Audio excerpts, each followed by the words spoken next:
স্বপ্নে নিজের স্ত্রীকে অন্য কোথাও বিয়ে হতে দেখলে অথবা নিজের স্বামীকে অন্য কোথাও বিয়ে হতে দেখলে এই স্বপ্নের ব্যাখ্যা কি, এই স্বপ্ন কিসের আলামত বহন করে? আমাদের মধ্যে অনেকে এরকম স্বপ্ন দেখে যে স্বপ্নের মধ্যে তার স্বামী আরেক জায়গায় বিয়ে হয়ে যাচ্ছে, আবার অনেক ভাই স্বপ্ন দেখে তার স্ত্রীর আরেক জায়গায় বিয়ে হয়ে যাচ্ছে।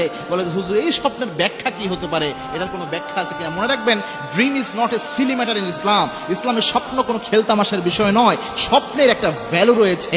এবং কি আল্লাহর হাবিব সাল্লাল্লাহু আলাইহি ওয়াসাল্লাম জানিয়েছেন যে নবুয়তের 46 ভাগের এক ভাগ হচ্ছে একটা সত্য স্বপ্ন।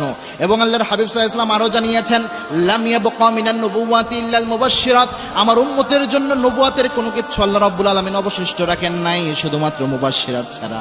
সাহাবায়ে কেরাম প্রশ্ন করলেন, ইয়া রাসূলুল্লাহ, মুবাশশিরাত কি?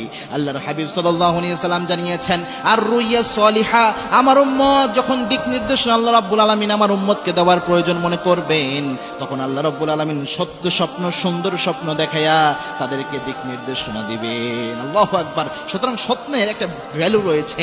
মুহাম্মদ ইবনে শিরিন রাহিমাহুল্লাহ, তিনি ছিলেন স্বপ্নের অন্যতম একজন ব্যাখ্যাকার। তিনি তার কিতাবে এই স্বপ্নের মধ্যে বিয়ে দেখা এটাকে একটা পজিটিভ আলামত হিসেবে নিয়ে এসেছেন। দেখেন, আপনার অনেক সময় হয় কি, অনেক মহিলারা সব সময় স্বামীকে নিয়ে টেনশন করে যে আমার স্বামী অন্য কোথাও বিয়ে করে ফেলে কিনা, অথবা আমার স্বামী কত কি ভালো অবস্থায় আছে কিনা। এই টেনশনের কারণে অনেক সময় অনেক মহিলা রাতের বেলা এরকম স্বপ্ন দেখে। তবে স্বপ্নে বিয়ে দেখা এটা সৌভাগ্যের লক্ষণ, ভবিষ্যতে আল্লাহ রিজিক বাড়াচ্ছেন এরকম কিছু আলামত বহন করে। এবং যদি আপনার স্বামীর বিয়ে দেখেন, এটাকে খুব বেশি নেগেটিভ ভাবে নেওয়ার কিছু নাই। আবার যদি স্ত্রীর বিয়ে দেখেন, এটাকে খুব বেশি নেগেটিভ ভাবে নেওয়ার কোনো কিছু নাই। তবে একটা জিনিস মনে রাখবেন, স্বামী স্ত্রী একজন আরেকজনের যেহেতু যত্ন নিতে হয়, কেয়ার নিতে হয়, এটা একটা মহাব্বতের সম্পর্ক।